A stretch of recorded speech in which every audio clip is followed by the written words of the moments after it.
Welcome back to another episode of Man and Man. What's up? Episode 2. Episode 2. Been a long week. How you feeling? How we coming to this episode? How y'all doing? Bro, you know what I mean? Big game this weekend. Big game. So we can go right into that. Shit. Well, first, before we do that, we gotta talk about last weekend.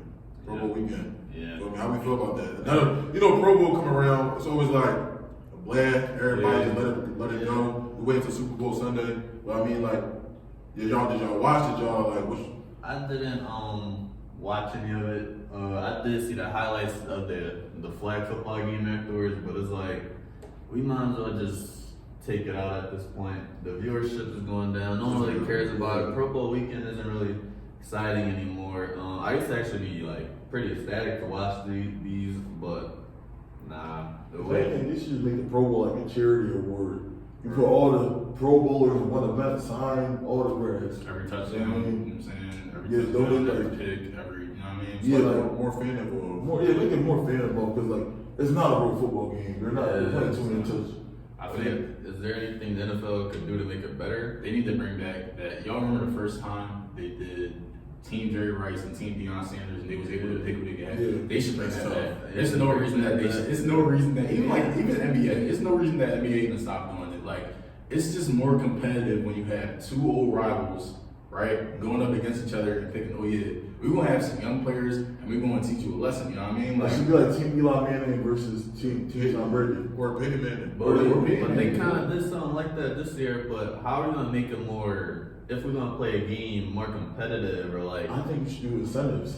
You get a sack, yeah, extra 50K. I think that'd be a good idea. Tackle, 25K. Money always going to entice The money always gonna take Put some teammates against each other. You know what I mean? Why put a cornerback against his QB? Why not? You know what I mean?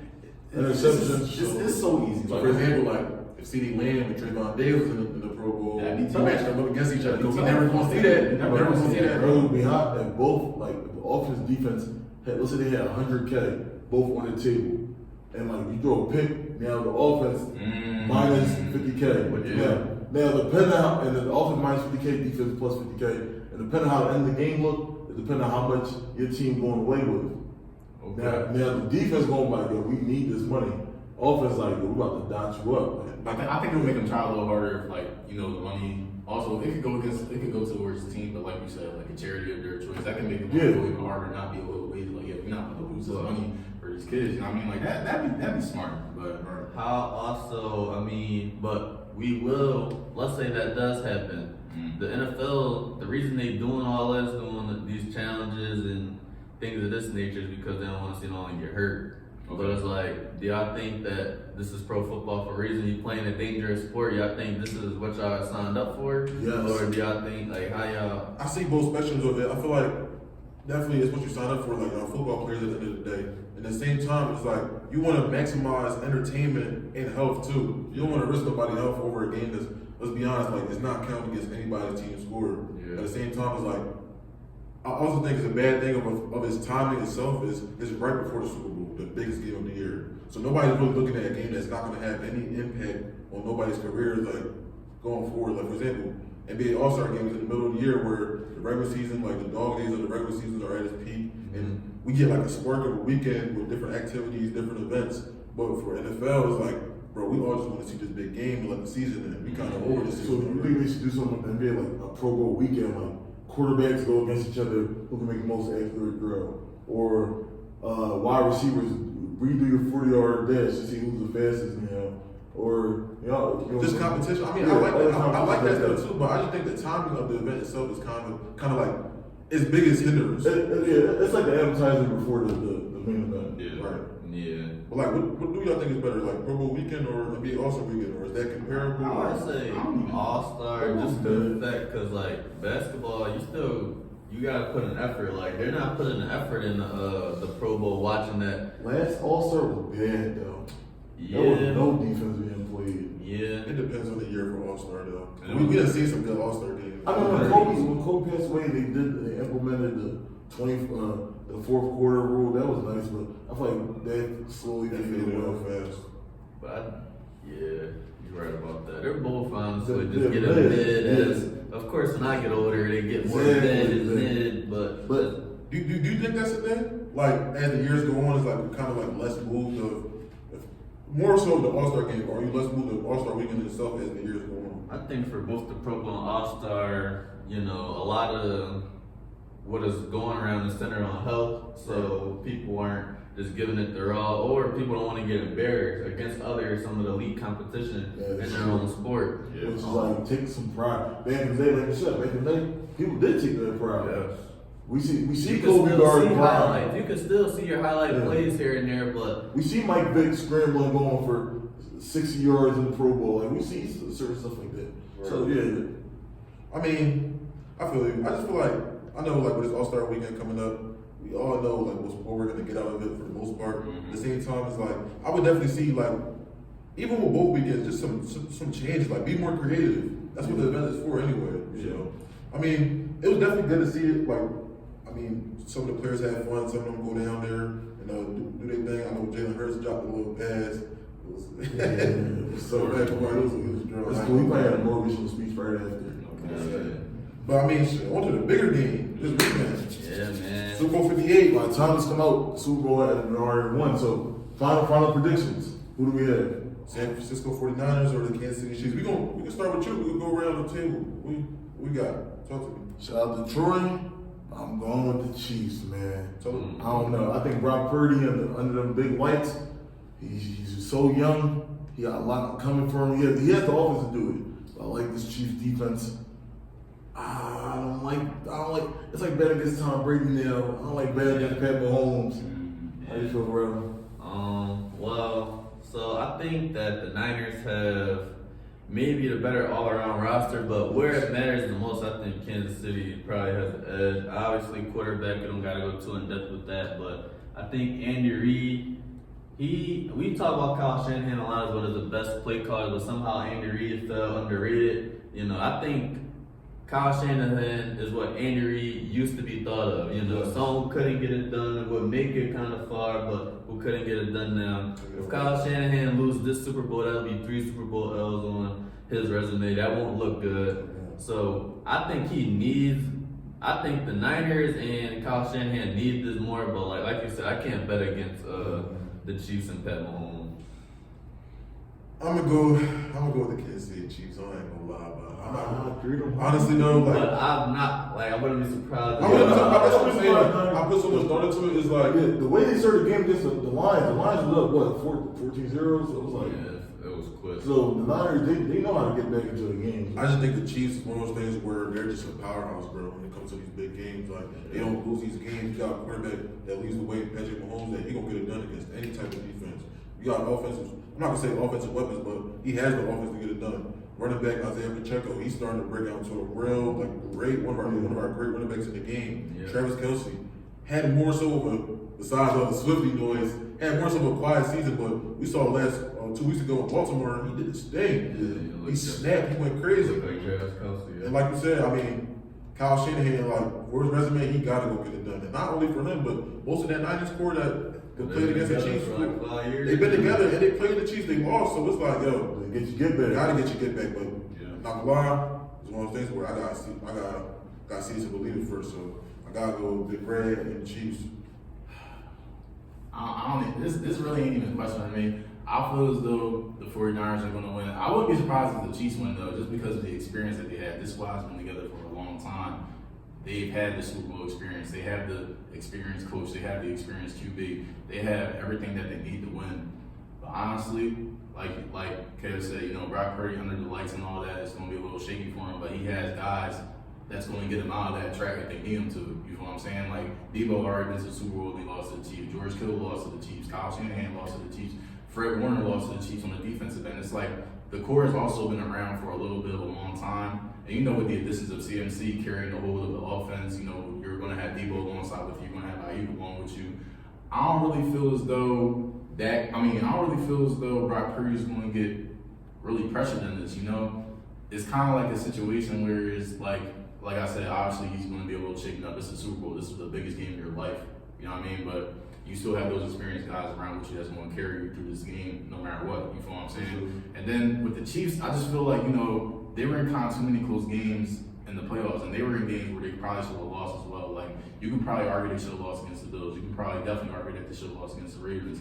When you're going up against the Niners, mind you, the Niners is probably the best offense they're probably going to play in this playoff run as it is. So on top of that, with the Chiefs in their playoff run, they got away with a lot of mistakes. They got away with a lot of times where the quarterback on the other team messed up and they was given a chance to do something better. Whereas with this 49ers team, I feel like their offense is just a little bit more skilled than what they previously played, as to where they're not going to make too many mistakes. And even if they do, they still got good defense to back up the game as far as that's concerned. So I'm going to go 49ers on this one, me personally.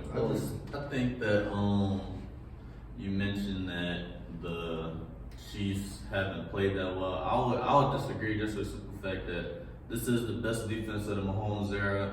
I think they're making these quarterbacks, as in Tua and Lamar. I think Josh Allen had a pretty solid game, but they made those quarterbacks look pretty mid.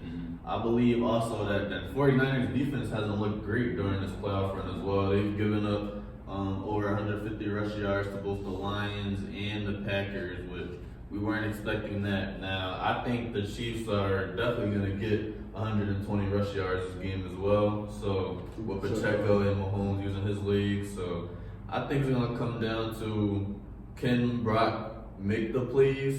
But I think Mahomes will make the plays when they're needed. And I think they'll win the game. It's going to be a close game. I predict 27-24 Chiefs. I actually had the same score for the 49ers. But to your point, you're definitely not wrong about those choices. I mean, 49ers defense has looked a little shaky, but at the end of the game, where it mattered most, they clutched up and they delivered. There was times when the Chiefs, where they were up on a big opponent, they didn't score for the second half, like at all. The second half, The Ravens one of the best defenses in the league. Exactly. And I don't know, man. It's definitely not going to be. It's far from low. It's probably won't even be within a touchdown scoring game. It's definitely going to come within the field goal. It's definitely going to come down to a field goal. I have a question though. What's a better team? This Niners team or last year's Eagles team? This Niners team, for sure. Really? For sure. Yeah.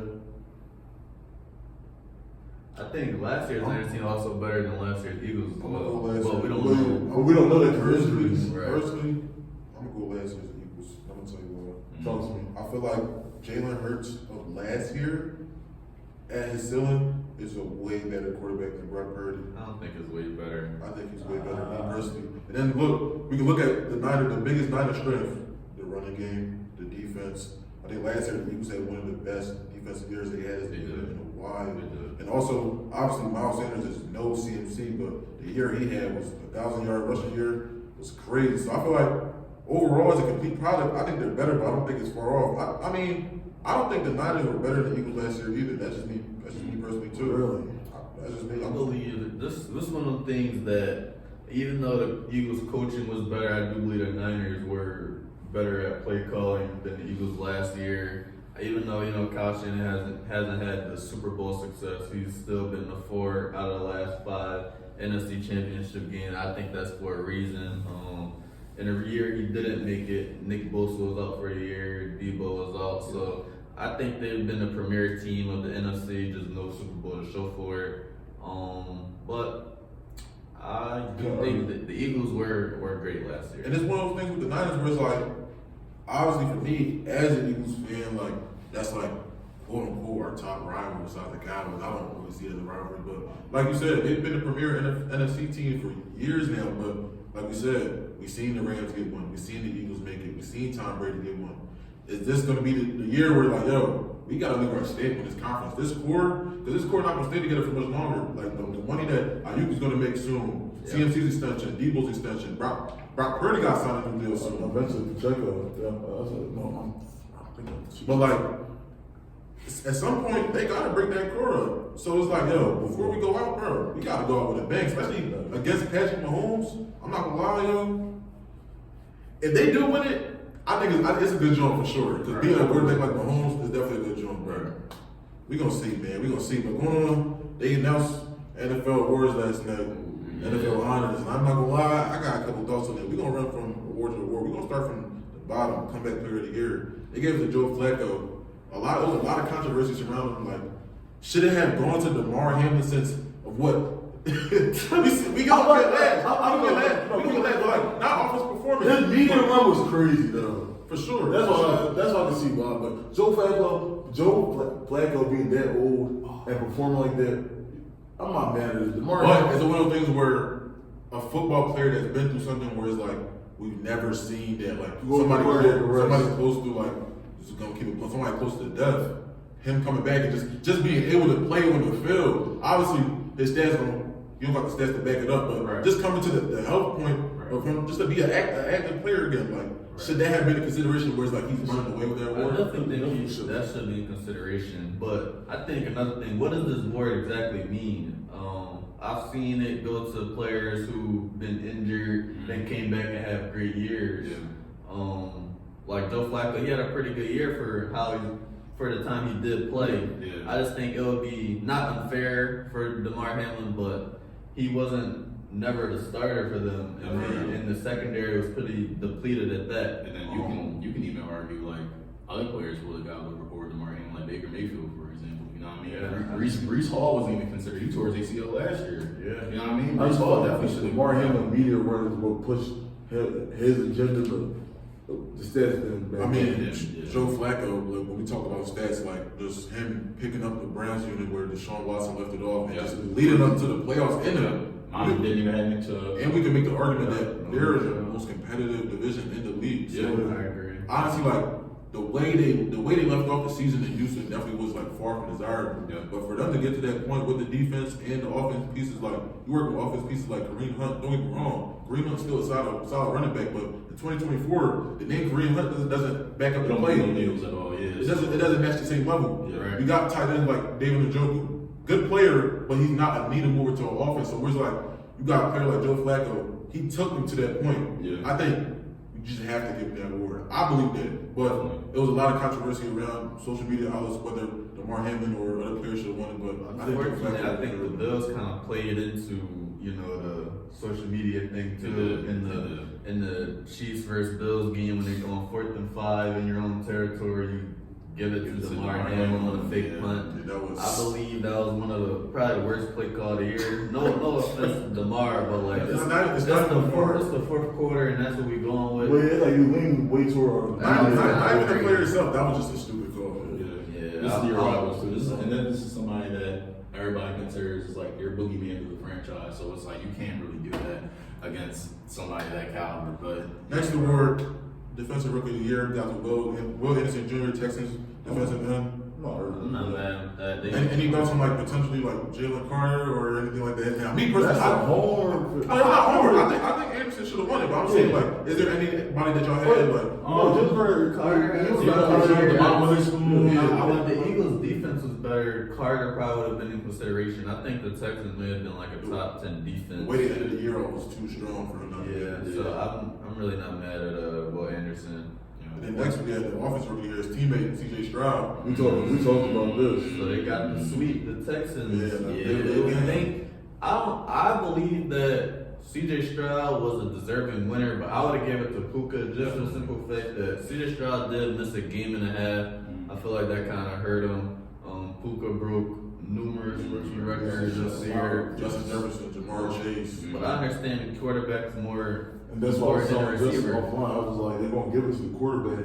And look, like the Texans, like last year, the year before, you see the Stroud, he coming with that confidence. They're gonna give it to him. But and no one definitely thought they'd make the playoffs. So like I said, I definitely can't. You think it should have been a thing where it should have been offensive rookie years and make the NFL? did he like get swept on the results or like what? Like It was close. Okay. I mean, I don't like going to Cup. They gotta be like that's the specialty of the award is one person. But I'm not mad that he able to see this job. Me personally, my pick would have went to Puka Nacua. Right. At the same time, the way, like I said, with Will Anderson, the way the Texans finished their regular season and just their season in general, they finished off too strong. And the quarterback is leading the way. He's a rookie, especially where the Texans were last season, where they fired their coach Lovie Smith. just losing game like last few seasons. last few seasons, tanking games on purpose. That And this now season look, hard the Jefferson. season y'all go to the playoffs, y'all rookie like being your leader. Now they look like a team that could go be a pretty good team. Hooping was great, but you know the Rams got that history of always like we gonna always be. They always have a good offense. They always They have have pieces. So I feel like that probably played in consideration. Hooper just came out of nowhere though. It's just like He did. That's crazy. Yeah. Anybody who picked them up off the waiver wire in fantasy. Shout out, Shout out Eve. He was a top. He definitely gonna be top fans. He gonna be looked at for sure. I think that he going in the first round. top I five. think he going in the first round. I don't know top five. Probably like. Because we got We got so many people. He's a first round pick. He's gonna be a first round pick. Over a lot It's of gonna be tough because Cooper Cup gonna be healthy next year Yeah. too. Then you got Reek. Then you got Justin Shamar Jefferson. coming back. Then you got Justin Jefferson coming back. It's gonna be a good draft. People, you might get that one person that gets Kelsey just in the first round just CMC? because. I think Chelsea going one and first round is done. You think so? I believe so.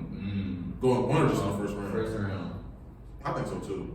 It should be. I think so. His regular season was not first round. He's the main. It's just getting older too. Yeah, that's But true. I wouldn't be surprised if he come back next year at 1,200 yards, 10 Yeah, TDs. that's what's up. Drop a little game on y'all man-to-man fantasy. Feel me? Man-to-man fantasy. Feel me? But Yeah. I mean, we go into the next award. We can make the argument that this is the most controversial award. Yeah, Defensive Player of the Year. Went to Myles Garrett, which is for the most of the year. Obviously, we talk about the Browns having a pretty historic defense. No, I think they ended like top 5, I believe so. But I believe T.J. Watt got snubbed again for another Defensive Player of the Year. He probably should.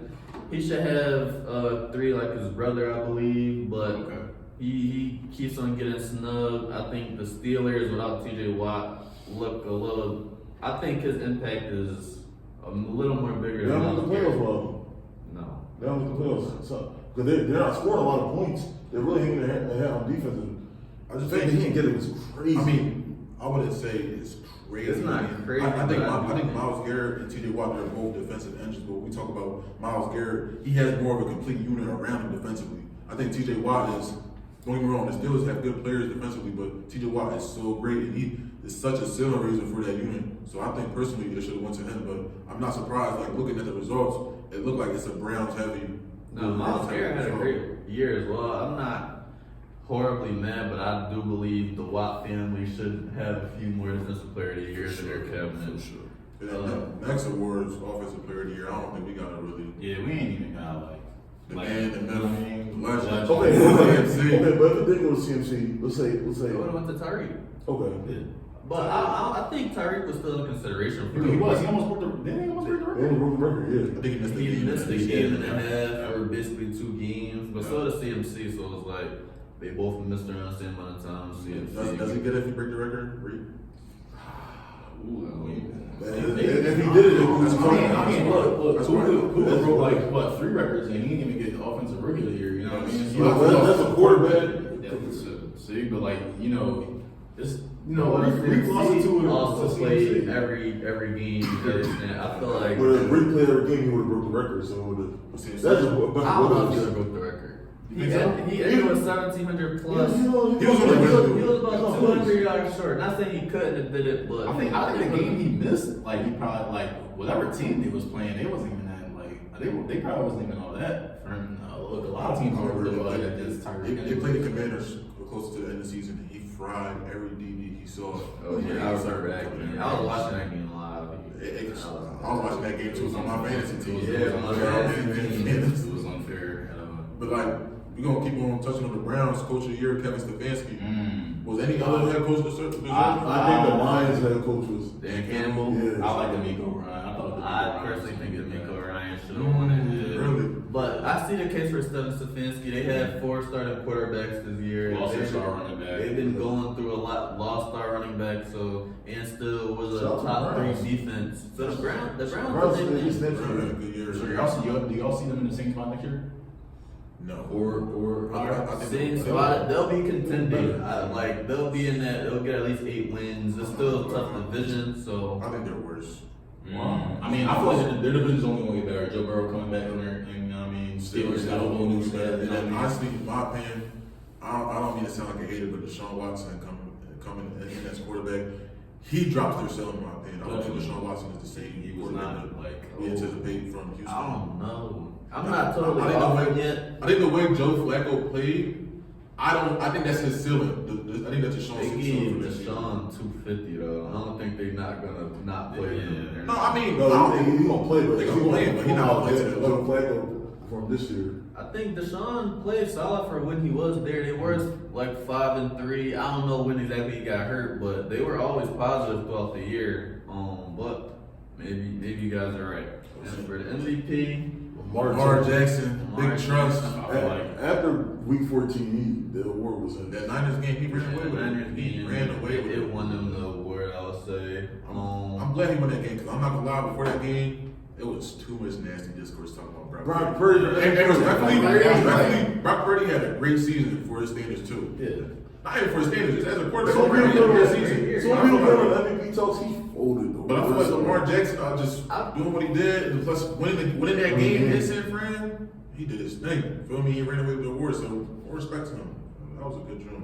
Yeah, it was basically that matchup I think that won them. Just the way Brock performed. I don't even think Lamar really had his best game that game necessarily. I think the defense just with 5 turnovers. I think just getting it done, just getting that Getting done. the win on prime time. But that's what makes sense. we were expecting against the Chiefs, and he just went away from that completely. He started like Brock Purdy. Sorry. Go like Brock Purdy, sorry. Bro, what you got, bro? Alright, so we're back. This time we're with the NFL edition of Are You a Hall of Famer, man? So I'm gonna throw out some names, and we're just gonna discuss. Do we think they should be in the Hall of I Fame? thought about to get nasty. Yeah, I was about to say the same. We're about to get Because I nasty. feel like the name is in there that we talk about a lot. I'm gonna mix in some current players with Right. some guys who recently retired, so we'll just get right into it. Okay. So for our first player, we have Earl Thomas. Of course, you. Yo, Where's the high start? Earl Thomas. You know what? Yes. I'll give it to him. I'll give it to him. Earl Thomas had a peak in Elijah Boone for the Seahawks. That's all I'll say. And became chancellor back there. There's a reason why Like, There's a reason why I picked that first. No, but why is that like a top? Is that like a top three safety duo like all time? Yes. Two. Nothing Yes. more than Two. Yes. One. Probably one. I can't think Top of three. I You say can't top three think right of now. their They names, used to but wreck shit. Yo.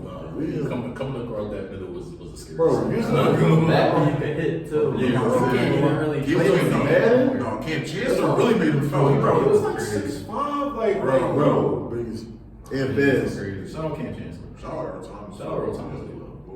Alright, next player we have Phillip Rivers. Oh man. Long career, no Super Bowl, not so much playoff success, but he has the career numbers. I'm gonna say no. No. But I will say this though, if he would get in it, his longevity is really doing the most work for him. Okay, yeah, that's all I'll But say. longevity is the lack of accolades too that works against Yeah. him. Compared to counterparts, like he was brought into the Chargers to replace Drew Brees. That's true. Drew Brees went to the Saints and look what he did. I That's think true. like that correlation is just kind of like Do you know how many All Pros he had? Or you know? I'm not exactly sure. I know he has some Pro Bowls, but I don't know if during his time he was ever considered top 5 Never. quarterback. I'm not really sure, but he was never a bad quarterback. You always had him in that top 10 to 15 range. I don't even think he was a top 5 quarterback in his conference, bro. But honestly, and that's, I don't that's, think- not, that's not even shy at it. that's not on him. 8 Pro Bowls, I mean, But passing honestly, leader in 2010. but the thing about him is like the generation that he played in the same generation with some great quarterbacks. Brady, Rodgers, Peyton, Breeze. And he didn't create top 5 in that. Interesting. So, yeah, I got I would say no. I would say no as well. Next 7 player. years is crazy though. Shout out to No, shout out to the Rivers. Next player we have Frank Gore. Oh, Yes. yes. Yes. Monster. Yes. Frank Because I think the longevity with the stats, With the playing good as well. Yeah. Yes. Yeah. He definitely deserves that. Okay. like he running away with it. Frank Gore, shout out Frank. Literally, You think- literally you runs think away he's a with lot? Literally. Y'all think he's a lot? I think Yeah. I think so. This is the argument for him. Shout out his son too, Frank Gore Jr. Tough. Okay, nah, he's tough. Okay, next player we have Wes Welker. He was very consistent, bro. He played with He was Tom Brady and Peyton Manning, Manning. bro. He went to 2 Super Bowls. He lost both of them, unfortunately. really wow. I'm gonna say May have no. went to 3. Actually, I think he I did. feel like he did lost go to 3. 3. He went to the Patriots. He lost 2 at the Patriots. Then he lost with the Broncos at 13. I'm gonna say. But he was the best, if not He's been one of the versatile. best slot receivers He during his did era. go 0-3 Super Bowl. 0-3. Wow. I'm gonna say no. I might say yeah, because he was one of the best slot receivers of all For his time. height, look at his Like, height too. He's he was 5'9". on like You know what I mean? 5'9", just cooking in them short routes. He was Edelman. He was a better Edelman. You can make the argument for. Definitely. But why accolades, shout out to the Giants for stopping him. But He was a part of some damn good teams. That 13 Broncos team and the Patriots Oh, team. yeah, they were some great teams. Okay, next player we had AB Antonio Yes. Brown. Yes. ah, Yes. Yes. Yes. CTESPN. Well, his off the field antics and Oh, he's that, trying to well, that steal gets it. him out the NFL. Out the Hall of Fame, because mind you, Terrell Owens, who's top 3 in all stats, wasn't a first ballot Hall of Famer. It took him 3 years to get in. So I don't see how they couldn't do that with Antonio Brown. I think post Steelers that like after that I like think- Raiders run. Oh, I think the ring with Tampa Bay helped him out a lot. I'm not gonna lie. That ring Terrell but didn't get he one. was a top 2 receiver in his prime. bro. for like 7 years. It was, remember everyone like him and Julio. Yeah, that was He's yeah. I think it's a wild. Like honestly, I think the off court stuff might. I'm not lying. It might bring him down. Because he's calling people crackers. He's not gonna make the he's not gonna make the Hall of Fame because of that. Yeah. It's not gonna be because of his play. Yeah, it's not gonna be because It's that's a what whole I'm saying. field It's stuff.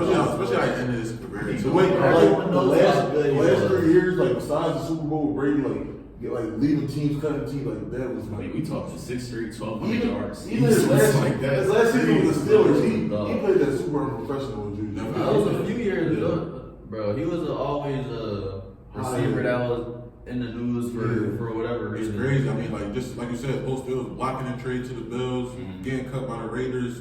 His last NFL game, leaving the field like that. He leaves, bro, he just walked out. He signed. You see what he's doing now. I'm not saying, So, Follow AB84 on X. Me personally, me That's personally, Twitter account right now. Best he's a Hall of Famer, but he's not gonna get in there. Okay. I like that. I like that. Hall of Fame caliber Okay. for sure. Next player we have is Eli Manning. Yes. Sure. Yes. He's a Hall of Famer. I don't know.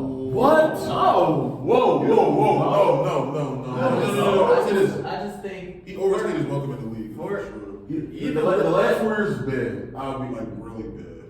2 Super Bowls. He has an he has 2 Super Bowls, right? Over Tom Brady. But we take away. He's talking like wins and losses. I don't want to just not take away the Super Bowls, but when we do take it away, you can make the argument he wasn't even never a top 10 quarterback. He went for his career. He was even. He was positive. He was literally even, like same amount of wins, the same amount of losses. As a Hall of Fame quarterback, But the I last don't know couple if that years- really could get you in there. The last couple of years with the Giants was really bad.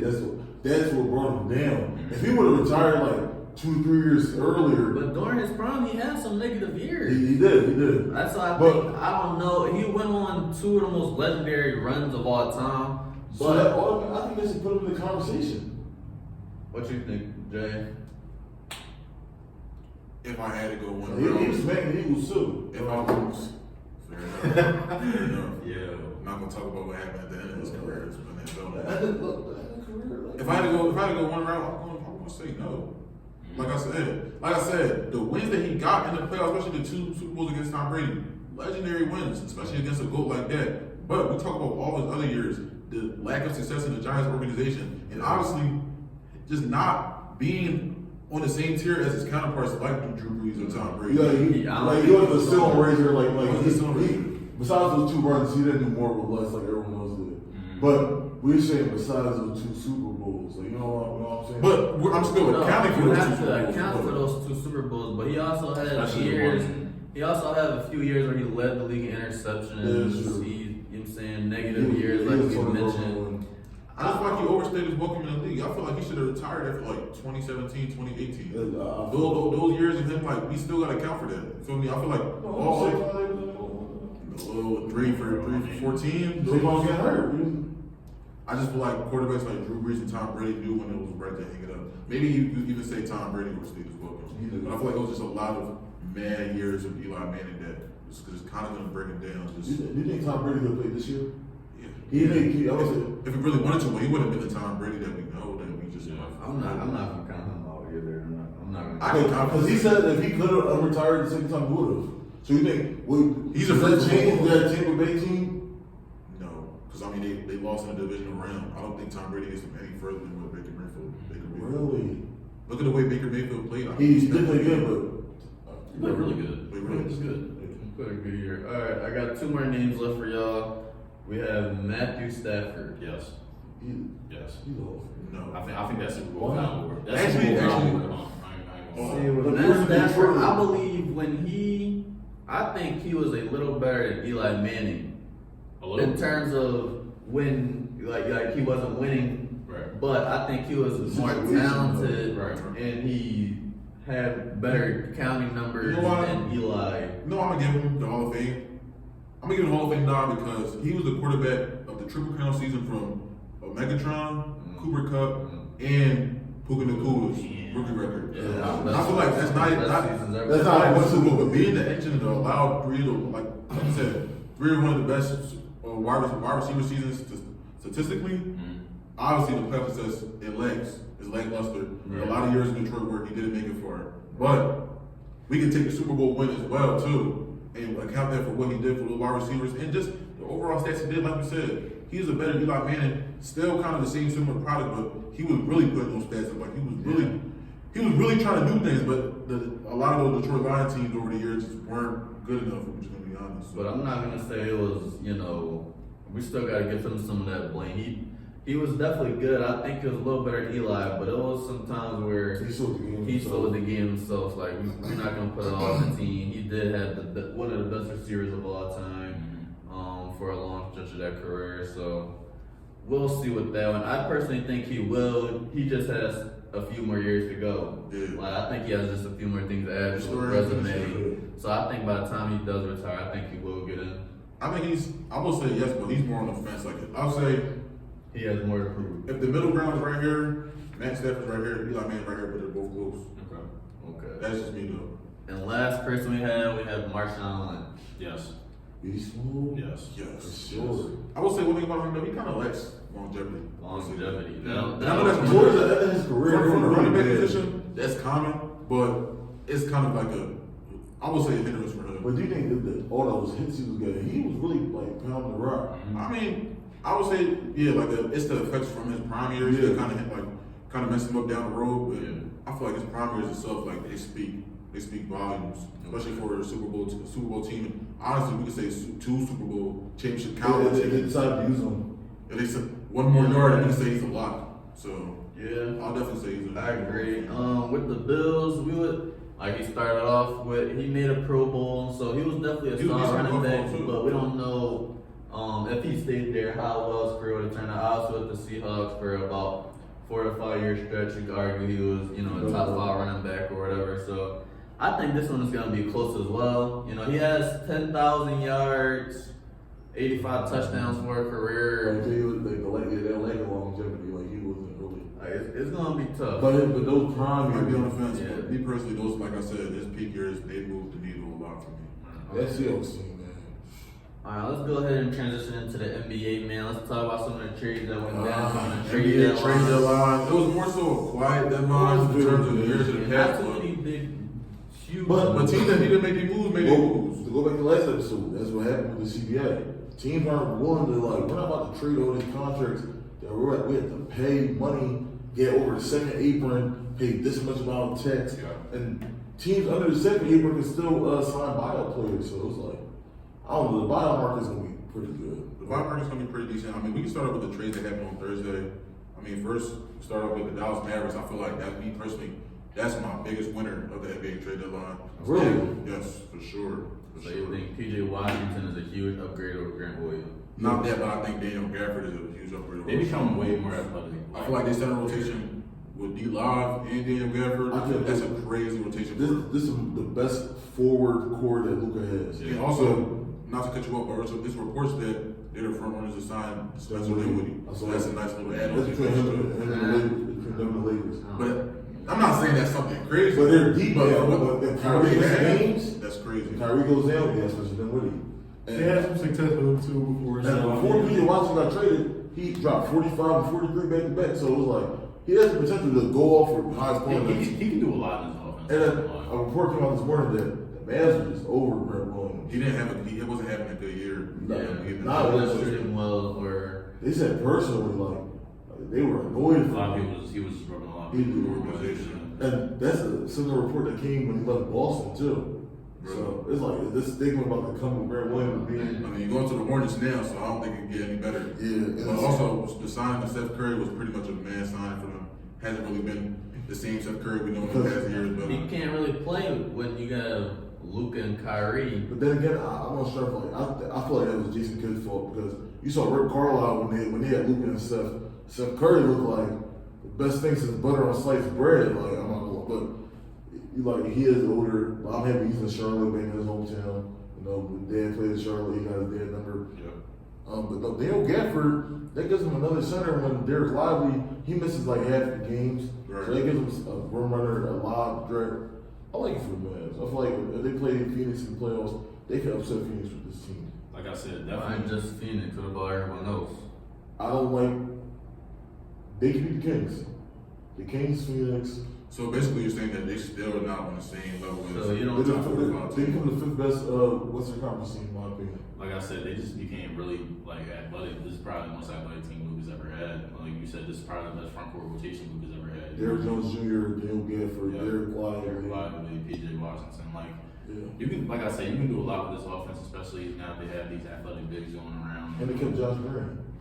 Which was Yeah, you know what I mean? Like that's the thing you gotta They do. kept Josh Green, they kept Tim Hardaway. So not to cut you off, but do you think overall like they improved a lot, or you think like they're the Mavs for real? I think I had the Mavs about to this point when you got someone like Luka,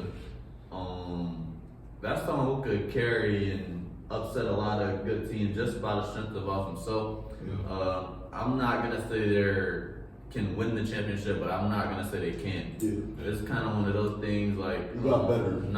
Yeah, they got better, but also not comparing them to LeBron. But you would never count out those Cavs team, no matter who he had next to him. It's kind of the same thing. Even though Luka hasn't won one, I think he's that good That to same where gravity, he can average 30, 10, and whatever, and keep any games close. And I think with this trade, you make it so that if Kyrie does go down the series, you can play a different way. You can play Luka, Tim Hardaway, Josh Green, PJ Washington, and not really miss the offensive scoring of Kyrie. I think this was an insurance move. Kyrie hasn't been the healthiest in the past years, but all healthy, they're going to be a good team. I can see them potentially eliminating somebody in the first round, being an upset team. On something, I mean. Like if they play the Timberwolves, I wouldn't be mad. I wouldn't be surprised if they beat the Timberwolves. Oh, it was really. I mean, staying in the West, we had another team that can move. Oklahoma City Thunder traded Dallas Bertans, young guard Trey Mann, and 2 second-round picks for Gordon Hayward from Charlotte. So, And Gordon Hayward's not going to play until after the All-Star break. He's still hurt. so he missed 22 straight games with a calf injury. I mean, honestly, I think OKC, just to start this off, they didn't want to come into the deadline making too much of a big move. I think they wanted to see what the young core could do for their first season of being a championship contender. So I don't think it's one of those things where we want to move too much pieces and break up the chemistry, but we're still going to try to make a move to improve on the margins. But it's not much to think of with this trade, but I think it's definitely an improvement. I think it's an improvement. I think that with this trade, I think that they're gonna start Hayward once he gets fully healthy and put Giddey to the bench. I think that'll be the best for the way their offense is personally ran. Giddey isn't a great catch and shoot player, which is in turn giving teams, he's the player that they're helping off. Now you have Gordon Hayward, a better sharpshooter. That's not gonna be able to happen as much. Like I seen when OKC plays the Timberwolves, they have Rudy Gobert on Giddey. So I'm sure we're gonna start seeing way more teams put the center on Giddey, stay in the lane, help follow everyone else, make Shay's job a lot harder, make Jalen job a lot harder. So I think that with Hayward, if he can get to the starting lineup, he just brings more shooting to that team. Even though Giddey is still a great playmaker, he'd just be a great playmaker for the bench unit. I think that would be a good move. I do agree for Giddey going off the bench, but I don't think Gordon Hayward in 2024 should start on any playoff team. I feel like him and Giddey off the bench would be crazy, but I do think Isaiah Jones needs to be in that starting spot. Okay, so you'll go with that. I'm not shooting 47% from three right now. Lights out. Is either Shea drive, we double him, we got Isaiah Joe for open three, or we stay home and Shea kills. Gordon Hayward, I feel like, all right, veteran presence is cool, but he hasn't been available. He's been dealing with knick-knack injuries like the last 4 years in Charlotte. I feel like this is a good move for OKC money-wise. You get off two contracts that you don't have to pay. Gordon Hayward money comes off the book, so you can extend on these people. But I feel like Gordon Hayward, he doesn't move nothing for me.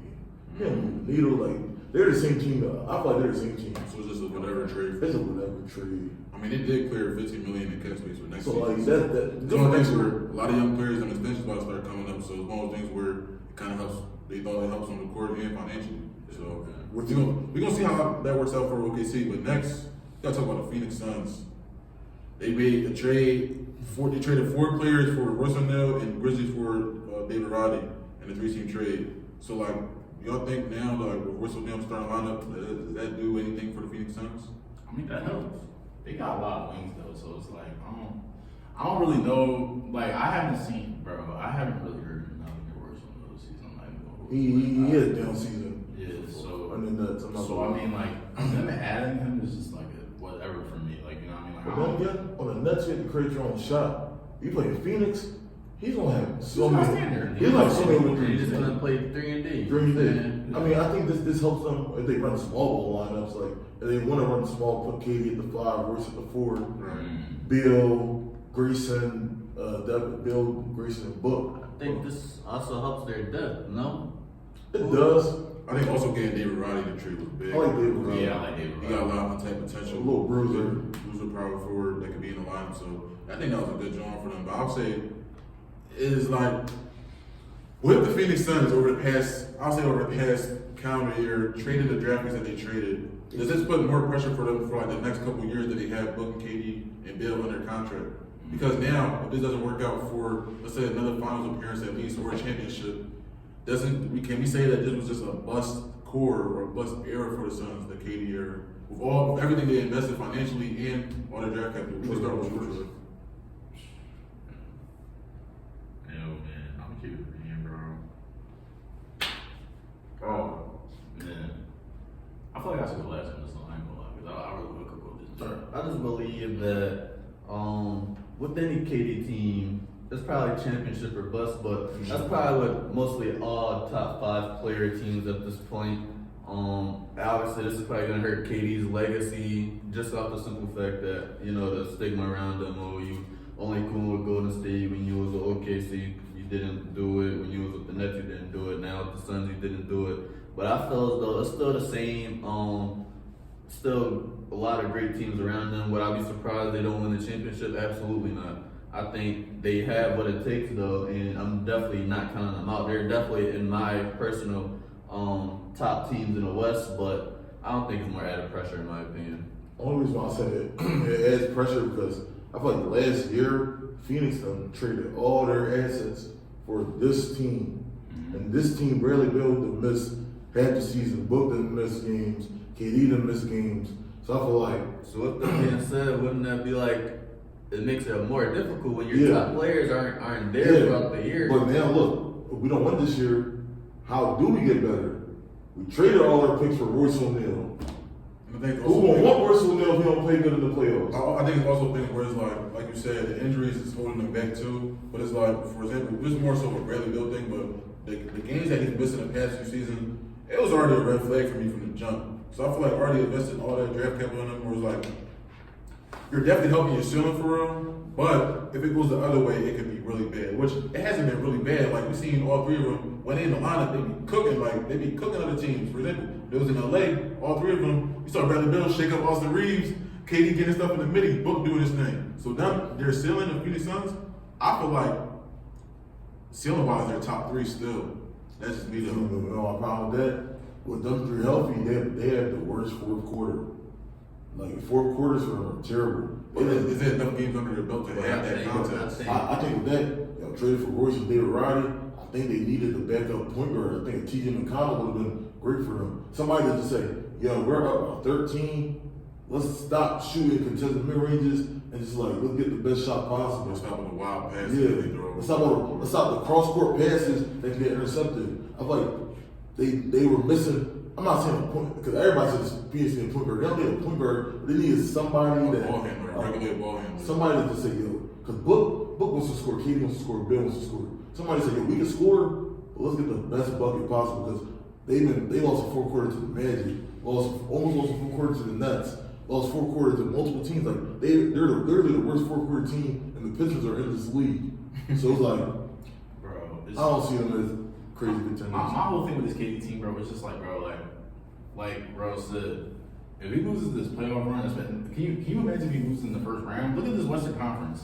He could probably mess around losing the first round, bro. It's not This bro. is one of them stages where it's like now your legacy is going to get questioned, bro. Because bro, like you said, you had this Warriors team going with the Warriors team. If they play You good- had this Nets team. You couldn't move with that Nets team. Now you have this Suns team, mind you. The Suns gave a majority of their young roster for this team, for a specific team right here. They gave up Mikal for KD. They gave up on DeAndre Ayton and shipped them off to Portland. Like, this is one of them things where it's like, if they lose in the playoffs, bro, where do you really go from here? Where do you really want to get better at? You need a backup point guard, cool. You already got Devin Booker. You have Bradley Beal that's barely playing games. You got KD. KD's having a really great season. But at the same time, you can't really count on him for being healthy for a good amount of games neither. You know what I'm saying? So it's like, this is one of them situations right here, bro, where, like you said, their ceiling could probably be top 3. I don't even think their ceiling's top 5. I'm not even gonna lie to you. Like, this is not a top 5 team. Really? Even in the Western Conference, absolutely not, bro. This is not How top 5. y'all feel about that? This This is is- not top 5. And I'm saying that only because, bro, like you said, Kev, their fourth quarters are terrible. You would expect a fourth quarter with Devin Booker and KD on your team to be over exceptional, over closing. They can't even close. Orlando Magic's pretty good. The Orlando Magic is really good this season. I'm not gonna lie. But the fact that you can't even close games against the Orlando Magic kind of like speaks for itself at that point. I'm not gonna lie. Then there's games where KD will let Devin Booker cook because Devin Booker has like 40 or like 30. And there's games where Booker will let KD cook because he has 30 or 40. They both take a back seat when each other is cooking, whereas though It's like, they let's both get need to the get best the shot possible. They both need to get their best shot. It's kind of like they're going to be forcing themselves at that point. That's how Devin Booker lost his 60-point game or 50-point game. I don't know which Yeah, game it was. 60. Yeah, 60-point game, and they lost because they kept force feeding him. So they kept trying to get him to get open. Whereas though That's Devin the Booker's the fourth quarter they playmaker. lost. Devin Booker's the playmaker. He needs to set an example for KD to get his shots. Even was Bradley Beal playing that game? Yeah. Bradley Beal need to get shots too. You know what I'm saying? Like it's just, I feel like I'm more off the strength where I'm on the side where KD's legacy really will be questioned at this point. I'm not gonna lie. And then it's like you only got players getting so much better. Like bro, I posted on Twitter. I was like, if Jokic wins another ring and gets another Finals MVP, what's really stopping him from being over KD all time? Nothing. You know what I mean? Like a lot of people like his legacy's already questioned itself, bro. So it's like if he gets an early exit too, bro, it's not gonna look good for him. I ain't gonna lie. I just think that if y'all believe that Jokic with another ring, if he becomes a top 12 player in your head, then sure. I'm not mad at that take, but with Kevin Durant, I also feel as though that he's still giving you exactly what you need from him, from his standpoint. I'm not saying his teams haven't been great, but I just think that the narrative around his career isn't just not a great narrative if he doesn't end up getting another ring. For me personally, he was the best player in those Golden State teams. I think he earned those rings, especially 2018, in my opinion. But they probably three-peat if he does stay healthy. But obviously, we're not gonna do it this ends. Yeah. But I do believe that KD is still one of our greatest players of all time, still one of the best players in today's league, and I don't think this messes up his legacy if he can't get this ring this year. But I do personally have them as a top 3 team in the West if fully healthy. Obviously, I wouldn't want to. I think I wouldn't want to see. No, I would want to see them against some of the better teams. I think they'll surprise some people, at least some people at this I stage. do like them over the Timberwolves, but I don't know. I guess the Mavericks. I like Luka. Luka, due to this Phoenix team, is when PJ Washington, now you have another wing that can guard KD. But that's what I'm saying about Luka. Who wouldn't he like? Right, as a right, Clippers yeah. fan, you Yeah, I'm already know. personally know. You've seen it every year. Yeah. Yeah, so, that's what I'm saying. I wouldn't be surprised if Luka can pull out a series. Like you said, this West. I mean, the West is always stacked. Yeah, There's for always sure. about 7 to 8 teams that you could see like, oh, I could see them making a conference championship Yeah. run if they get the certain matchup. Do y'all see them beating a team like OKC? Who, Phoenix? I can see them winning. I can see them lose. Like that's Yeah, that's 50-50 though. I think I would favor Phoenix personally, but I wouldn't be surprised. The way if Thunder OKC could plays, get done. like OKC being the second youngest team in the league, they're one of the best fourth quarter teams in the league. If they have a lead, they're not letting that lead go. Yeah. But Even when they're behind, you still can't count. you can't count them out. Shea give you a couple buckets. You got Lou Dort who's shooting 45% three, which is crazy. Chet in the middle rim. I feel like the playoffs is going to come down to, can you get the best possible shots with everybody staying hot? We know all three of them, Bill, Booker, and KD are buckets. But Troy, like you alluded to, you can't just say, this is Devin Booker's night. Yeah. It has to be, this is everyone's night. Yeah. A 62-point game and you lose, that's unacceptable. We had Kevin Durant and Brandon Bill on the same floor to the Pacers that didn't have Tyrese Halliburton. It's kind of embarrassing, bro. You know what I mean? That's kind of, hey. Yeah, it's embarrassing. I mean, we gonna see. We gonna see. We gonna see. If the playoffs start right now, they play the Clippers, and I like the Clippers in 6. I like the Clippers. I don't know how many games. I don't know how many games neither. They look like a better. They've been the better product so far this year. That's just like, that's just I'd have to see that. I don't know why. That might be the best series. That's great. That's great hoops. That's great Fully hoops. healthy, that's the best series, bro.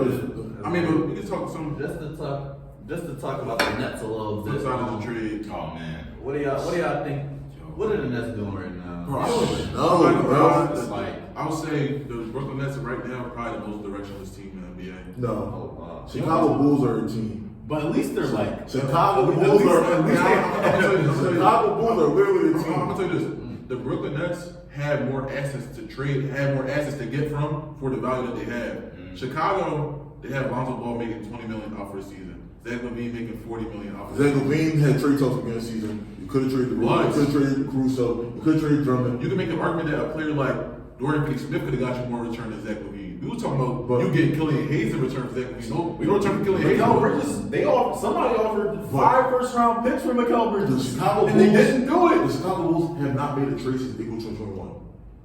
That's crazy. That's a bad joint. I'm not gonna lie. They haven't made a trade That's April crazy. 2021. In a That's crazy. honestly, in a vacuum, we're really comparing men to men. Yeah, I think that's my freshman in college. I was a freshman in college. That was the top two. I We mean, see. those two teams are the top two purgatory teams. I feel like the Brooklyn Nets, you got a player like Mikal Bridges. Honestly, ever since the KD trade, they should have sold all those players for picks. Oh, wow, John Morrison's been fired too. He's not a good coach. I think he's one of those coaches where the ownership, just front office, We like we like you. We can tell you what to do. We can tell you what players to play. You're not playing Cam Thomas 30 minutes a game. You're benching Cam Thomas. And he goes back Arguably- on, he goes back on his word a lot with him too. I'm not Arguably the best player on the roster. Mikal Bridges really hasn't had the year that we thought he was going to carry into the last year. Mikal Bridges So that's isn't Mikal that Bridges guy. is slapping. He's So not that's- even the second option, bro. Mikal Bridges is a good third option. Yeah, player. he's We good seen guy. this in Team USA. Yeah. We seen that on Team Yeah, USA. they try to make him number one option. Come You on, say bro. he was not doing nothing. Just Mikal not Bridges that. led offense. Y'all smell that? Yeah. I know y'all smell That was that. like Jimmy Butler and Draymond Green fighting over a beef patty. But no, the Nets, I'm not gonna lie, Yeah, bro. they're not stuck in purgatory. They let go. What they traded Dunwoody. They traded Spencer Dinwiddie for Dennis Schroeder. Yeah. Really? Mid- I mid- mean, I think Schroeder is better He's an than upgrade. Dinwiddie. He's an Yes. upgrade. Yes. Schroeder is better. You could probably name like 30 point guard better than Dinwiddie. I'm not gonna hold you, bro. I don't think that Willie's a starting caliber point guard anymore. I think he really fell off a cliff in terms of production from last season.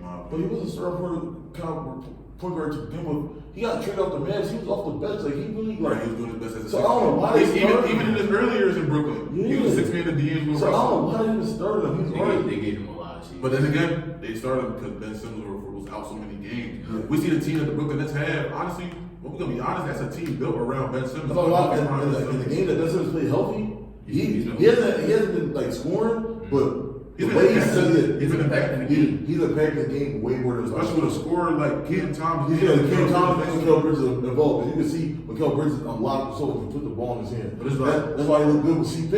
Yeah. CP was putting the ball right in his hand. But when you miss so many games, Yeah. it's like you have a guy. Yes, yes, yes. Yeah, Ben Simmons like, And then But- at this point, it's in the. He got one more year, man. That's what I'm saying. Like at It's this just one more year every year. Like, Ben Simmons gonna keep getting one more got year. one more Yeah, year. he got one more year. No. Yeah, yeah. No. If he's bad next year, all right, I'm off. he's not You even. said that last You said year. that last You year. said that last year. Like, No, he had back problems. I'm not gonna We lie. get him. We get the Nets, like, okay, shooter, I actually like that addition way more than Dinwiddie. I'm not He's saying better than that's, Dinwiddie. that's not going to be a crazy move, but Dinwiddie is worse than shooter. And also, I think if they could get like a scoring wing, if they somehow could pull off like a J-Dub or Jeremy Grant, Right. and I like Jeremy you see Grant. how they running Ben Simmons at center. You see, you can space the floor out with those dudes, still have some dudes who can defend, plus shooter who can go get you a bucket. We've seen him average 18 and 5 for multiple years. So I think if we can get Ben Simmons one more forward with another playmaker and shooter, It's a healthy year. It's always one more. No, but the thing is, if Benson's had a healthy year and he doesn't play good, all right, I'll be off of him. But when he showed me calm flashes coming back, They I'm showed What do you Flash. consider like playing good for him?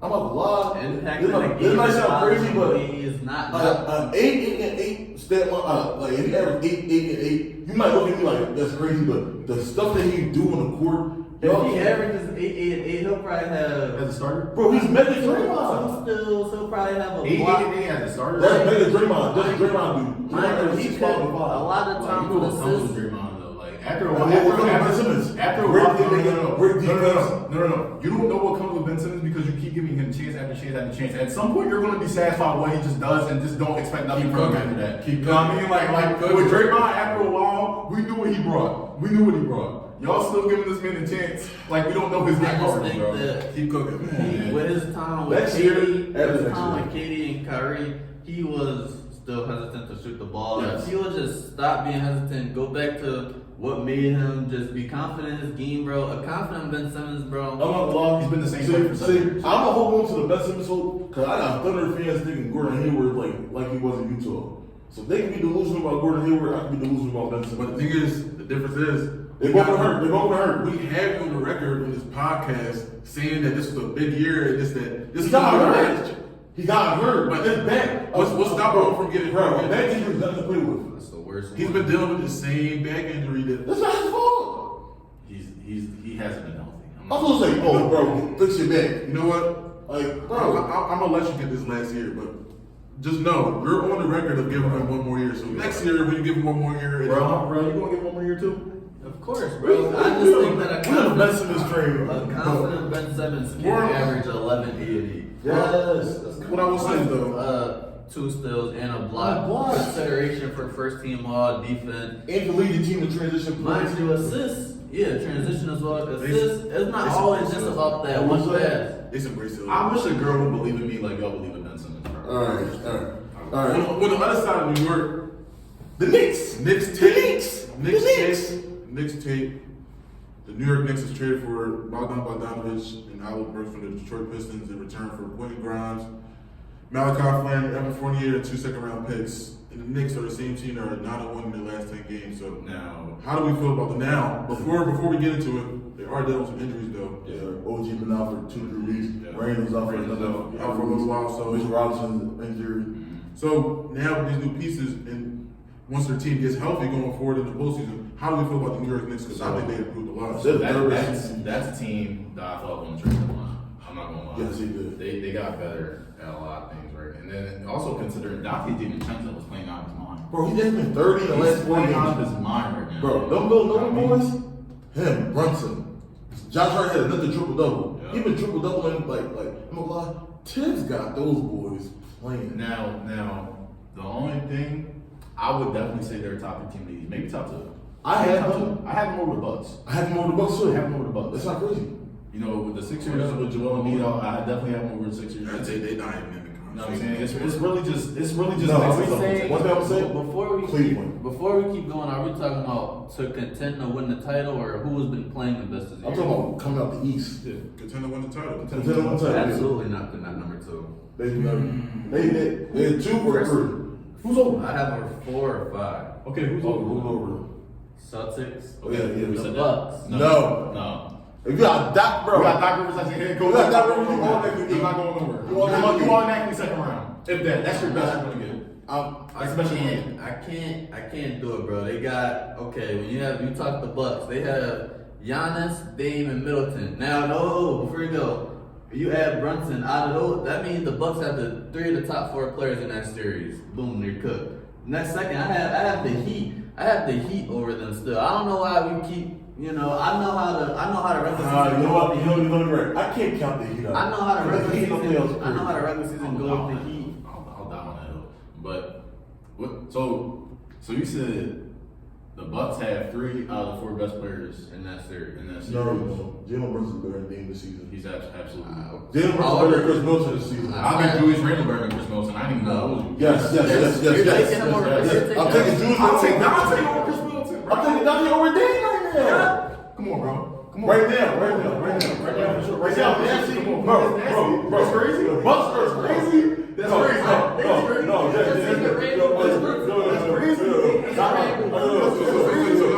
Not in the stretch. But I like Julius Randle over Chris Middleton. Randle 2 months ago, I just hated him. Yeah, he turned up. He's the same player. Y'all think he's gonna be different? Bro, Chris He's Middleton better this than season. Chris Middleton, bro. Chris Middleton's bad. Chris Middleton's a better shooter. He's a better. No, as Chris bad, Middleton, no, as bad as Milton has been this season, I'm not gonna lie. I mean, it's a wash, bro. It's a wash. The Milton has had a bad year, but like you said, Randall did turn up. But overall, I'm taking Middleton, bro. He's done. Oh my God, that stinks. What? Bro, you can't. Tell people. Chris Middleton's averaging 14.8 points, 15 points. he right though. It's not all about the numbers. We had could Randall over playoff performances. We gotta see that before we. We've seen Randall the past few years for the Knicks, bro. Over and over, bro. We've seen Middleton literally become the closer for the Bucks at times. He's literally been the best player for them when the playoff. Bro, that's since the Bulls made the I'm trade. not even talking about Middleton. I'm not gonna lie. The Dame drop off is what killed the Bucks. The Dame drop off. And yo, ever since I got this stat, since Doc became the Bucks head coach, they're the 26th best offense and the 29th best defense. Now I'm not gonna lie. Like, Stinks, bro. And over 16 seasons. I'm not a Doc Rivers guy, but like I'm gonna give him some slack. Like He he just got there during a road trip. They dealing with injuries. Like I'm gonna give him like.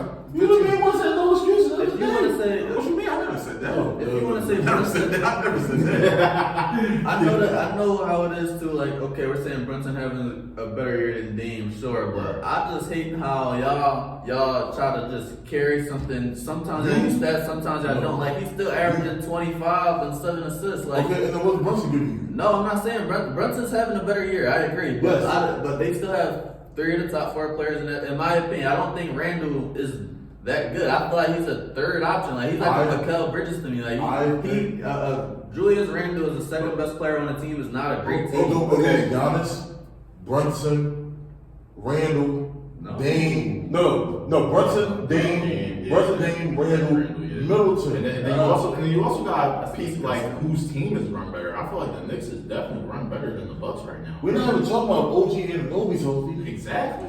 All that Chris Middleton's so done. I just think, bro. You can even argue It could go either way. Because honestly, All right. So what about the Heat? What about the Heat? See, now the Heat, I'm not. the Heat, the Knicks. I can't call the Heat in the playoffs. me neither. If I I can't. had to pick one, I'm going Knicks.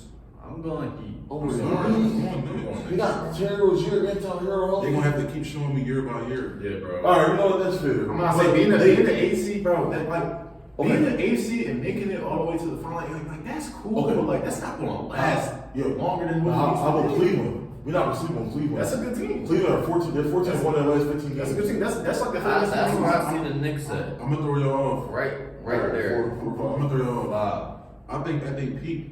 They're number 2 in the East. Cleveland? Yes. I'm not mad at I'm that. not mad at that at all. I'm not mad at that. The off Because they're hurt to me. offensively, what they can do at their peak, It was they can really shoot you out the gym. Bro, they and really- get a bucket on you. And get you up down the Sam side. Morrell, George Niang, Big Niang. Fuck that. Donovan Mitchell, Darius Garland, the way they've been hooping. I'm just saying what Isaac Curl playing on defense. Jared Allen. He's fine. I'm talking about Darius Garland and Mobley had played. I feel you. So, But I talk about now that they're healthy, they still winning. and out of Cleveland, the Bucks, they had a 2-game series earlier, and Cleveland spanked the Bucks. See, I just don't like the Bucks at all no more. That's what I'm saying. I like the Bucks because one, Don fucking play players like Andre Jackson who needs to run. Both champ. Both So champions. y'all think, and we gonna tie this in too. The Bucks traded for Patrick Beverly from the Sixers. Yo, I'm not gonna lie, that's crazy. We can talk more Bucks centric about that, but does that do anything for them?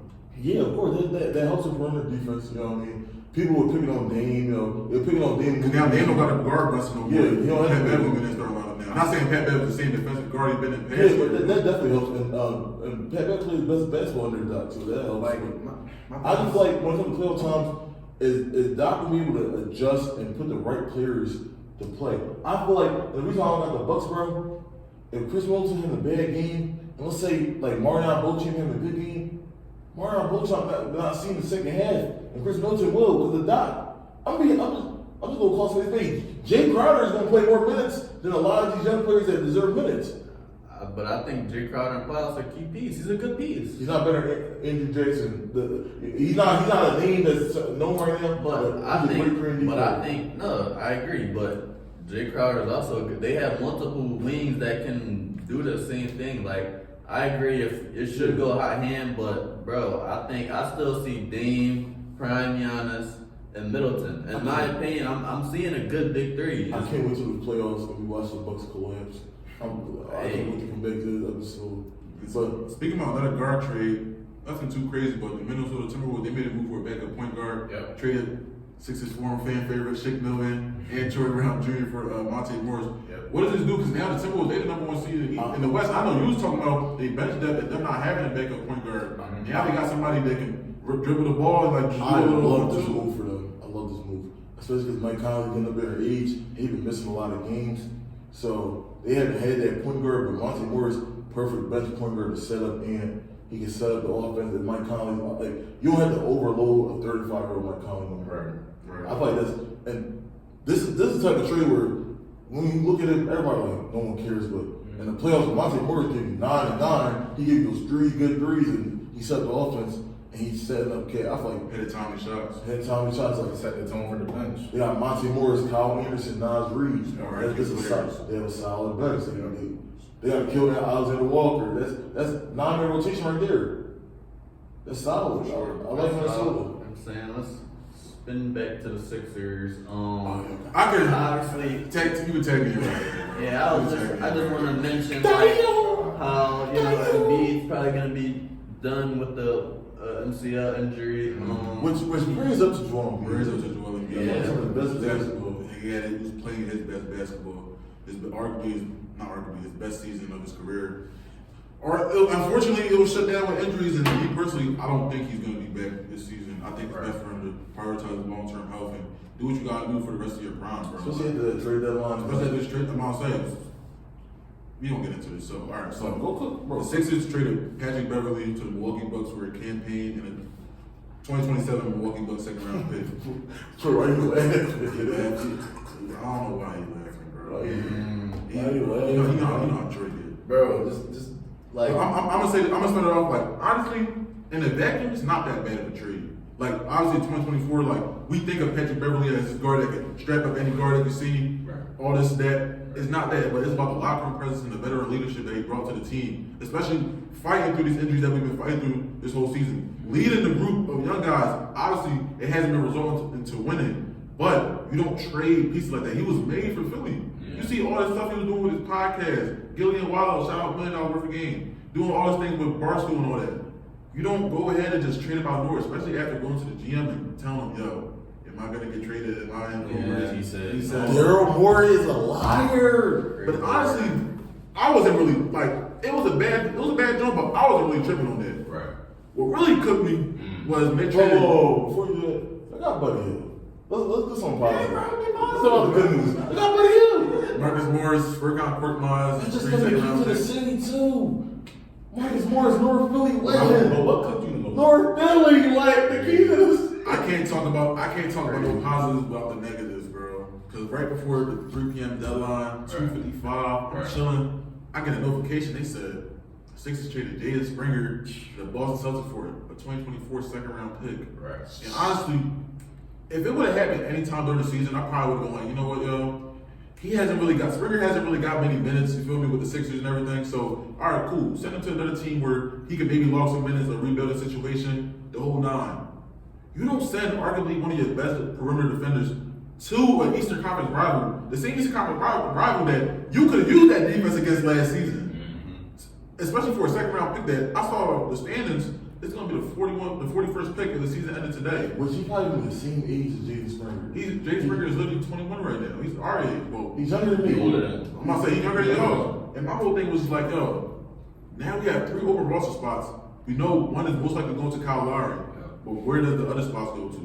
Otherwise, vets that have been on the market all season or has been just dropping their teams because they've been corny all season. Let's just keep what's called spade to spade. Oh, bring back 6-year legend there, young. Man, you troll. Darriel. Come on, lame cook, bro. Lame cook, bro. Like, you know what I mean? But in the vacuum, it wasn't that bad of a deadline. Like you said, we got Buddy Hill. Right. We'll make sure that when Joel Embiid comes back in the lineup next season, if they do retain Buddy Hill because it's on an expiring contract, could be a great fit around Tyrese Maxey and Joel Embiid. So that's a good job for sure. But it was just it just left a bad taste in my mouth where it's like, why did you trade those 2 defensive guards to teams that you could potentially see down the road? Not saying this season, because me personally, this season will watch. You don't make those moves if you think that you can make a push this season. Mm-hmm. And honestly, bro, just let Joel Embiid sit. Let Tyrese Maxey get all the reps he can. Try and play as many young guys as you can. Call the season to watch. You're prioritizing cash space in the summer anyway.